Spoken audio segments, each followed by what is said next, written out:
Hello and welcome to another Mikhail Tal video. Tal, also known as the Magician of Riga, for being able to pull attacks seemingly out of thin air against his opponents.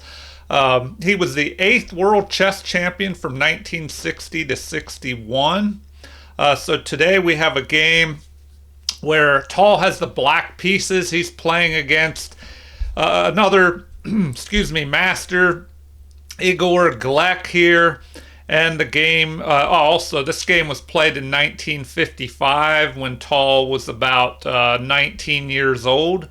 So e4 begins the game, and Tal responds with e6, the French defense.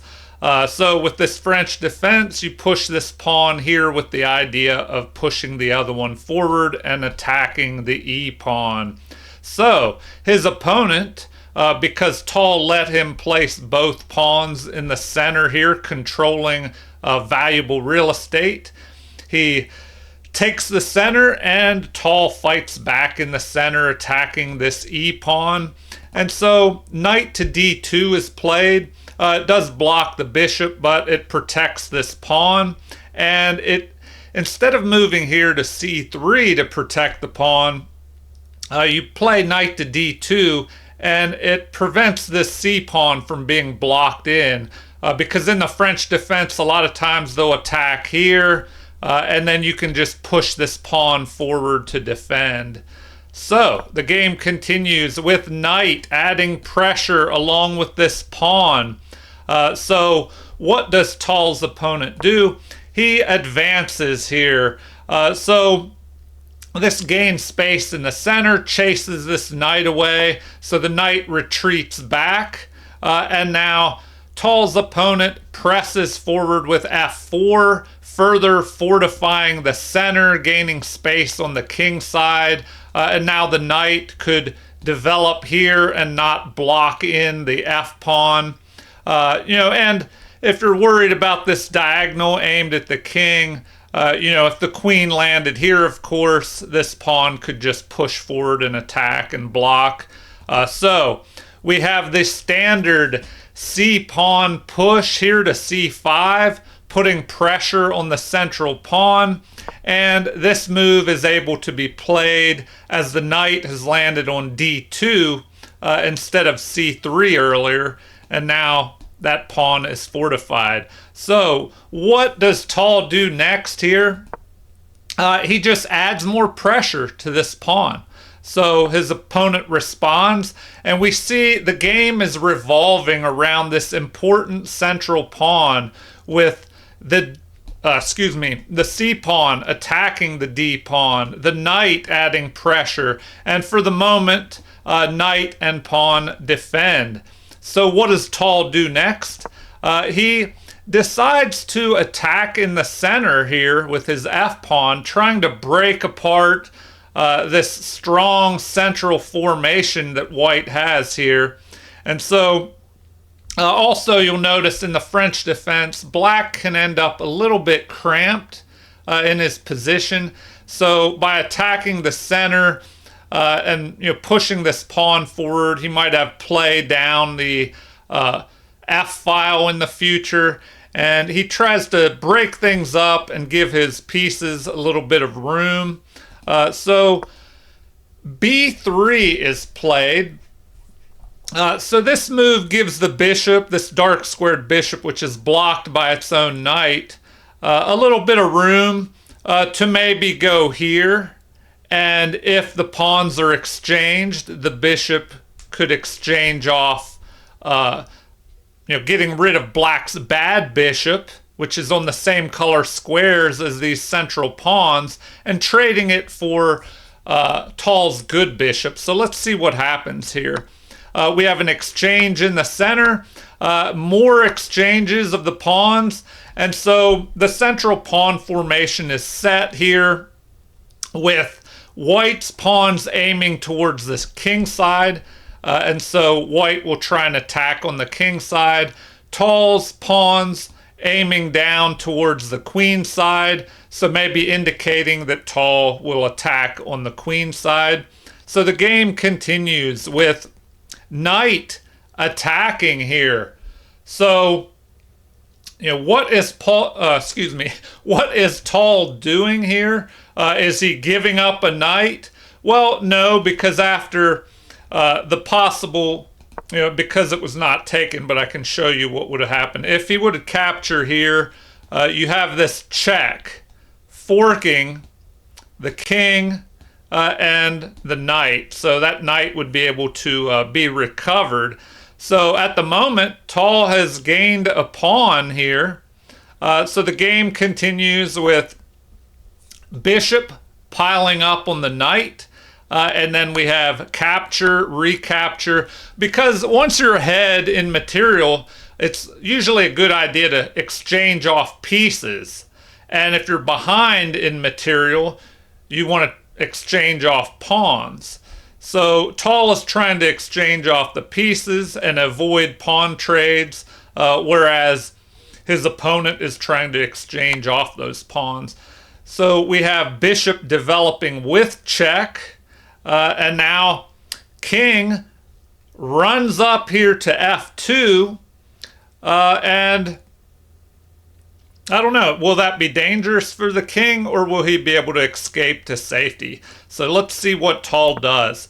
He just calmly castles his king to safety, bringing the rook onto this open file, lining up on the opponent's king. And now Tall's opponent develops a bishop, which aims up here at Tall's king side.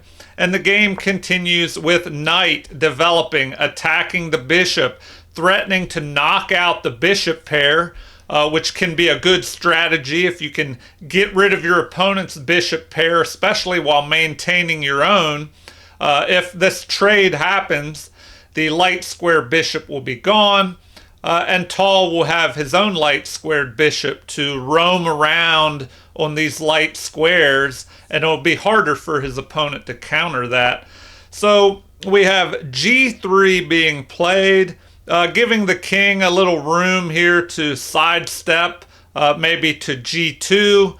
The rook will be able to move out towards the center. And now we have a pawn push.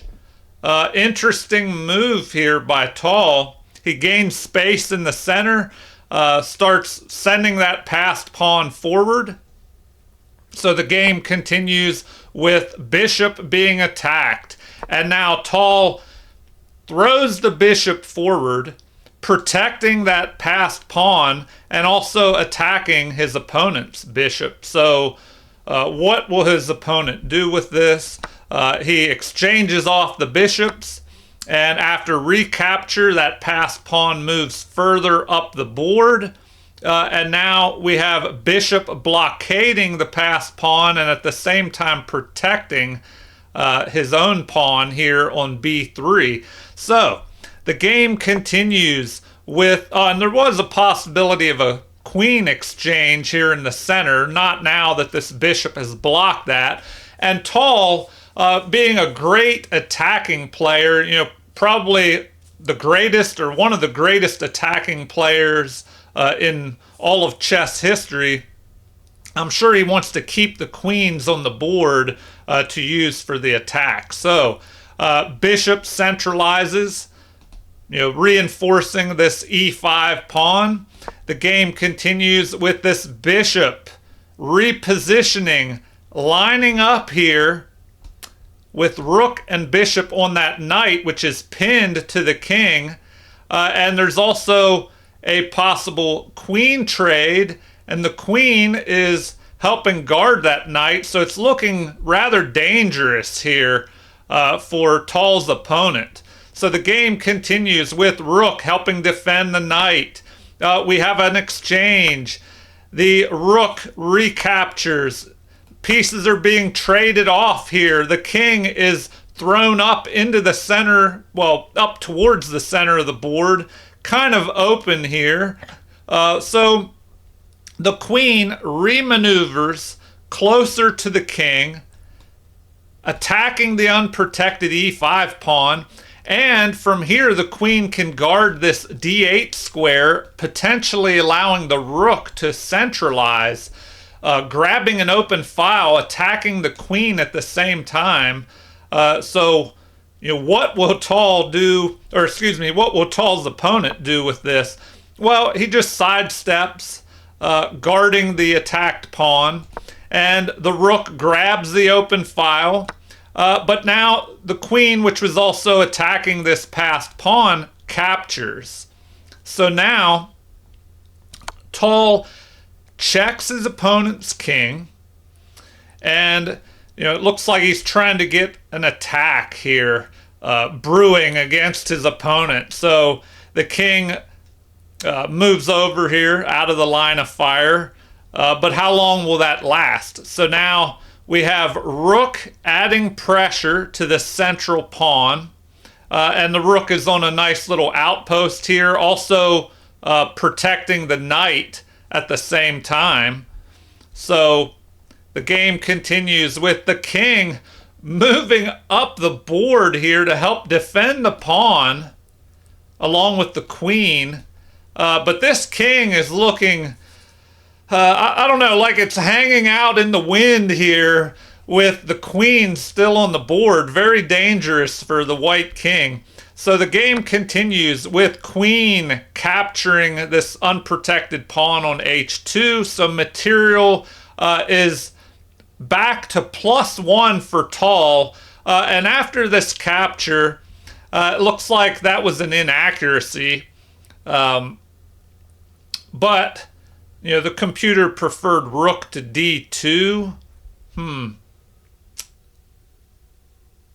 Which could not be captured by the queen, because then there's a possibility of checking and skewering the king and queen here. But in the game, we had the queen capturing over here, and now the rook is having the possibility of maybe moving here, going after the bishop. So the game continues with rook finally getting out of the corner where it was not doing much at all, fortifying this central pawn, and the game continues with a check. And now we have the king running for its life. Another check. The king tries to take refuge here on h3, and now the pawn is pressing forward. So Tall is relentless here. There's a threat of attacking with this pawn, and it's looking pretty grim for white here. The queen tries to centralize here, attacking, but I don't know, it's not looking so great. There's also the threat of a check where white might try and get some counterplay here. So Tall just pushes forward, checking the king. The king is forced to run up the board. And now we have another check. The king is just running for its life here. Another check by the pawn. Tall is just relentless here, keeping the pressure up on his opponent's king. And the king is running even further up the board, right up, almost to the opponent's king. So now, how can Tall continue? Well, he captures the bishop with check. So just ruthless here. And the king, at least grabs a pawn here. But Tall at the moment is +3 ahead. And now the game continues with another check. The king is still running for his life. The knight checks here. And so the game continues with king running here, not wanting to, of course, give up the queen. So king runs, captures another pawn. Tall is still +2 ahead, but there's a mate in 3 brewing here. So we have check, king sidesteps, and now knight to d2 being played here. So the threat is, the knight jumping here, delivering a check and mate. So what does Tall's opponent do? It looks like there's nothing he can do. He just snatches up the rook here, but the knight delivers the final mate. And there was other options as well. Let's see, what else could be played. If g4 was played, and there's also this possibility. So, yeah, it's just, nothing the opponent can do. If the queen would have tried to defend here and attack, well, then the knight could still jump in there. Actually, that would be a check. So, if we had, I guess we could take a look at that. What if that was played? And of course, sorry, that can't even be played because of the discovered check here. All right, well, there you have it. Another crazy attacking game by Mikhail Tal. If you love tactics and attacking, definitely check out more of these games by Mikhail Tal that I'll have in the future. And a little game review here. It looks like Tal played it at 81.3 accuracy rating versus 70.6 by his opponent. And Tal had one brilliant move and four great moves. Now, Tal was known for not playing the most accurate moves, but he just played moves that confused his opponents so much that they weren't sure what to do, and that shows here with a 70.6% accuracy rating. And the game is kind of going up and down, but at this point, Tal had a huge lead and advantage anyway. His opponent started to come back a little bit before Tal just knocked him down again. And then here, Tal played, this is kind of interesting, he played at a 2250 rating level versus 2150 by his opponent. Now, this is when he was younger, 19 years old or about. But both of these players are probably definitely master or even grandmaster level at this point in their career. But it was such a crazy game that mistakes were made by both sides. Well, if we look at this, 5 inaccuracies by Tal's opponent, 4 inaccuracies by Tal, but 4 mistakes by Tal's opponent. And none by Tal. He did have one missed opportunity. So, interesting game there. All right, feel free to leave any comments. As always, I love hearing from viewers and subscribers. Also, like and subscribe to support the channel if you haven't already. Thank you for watching and have a super chess day.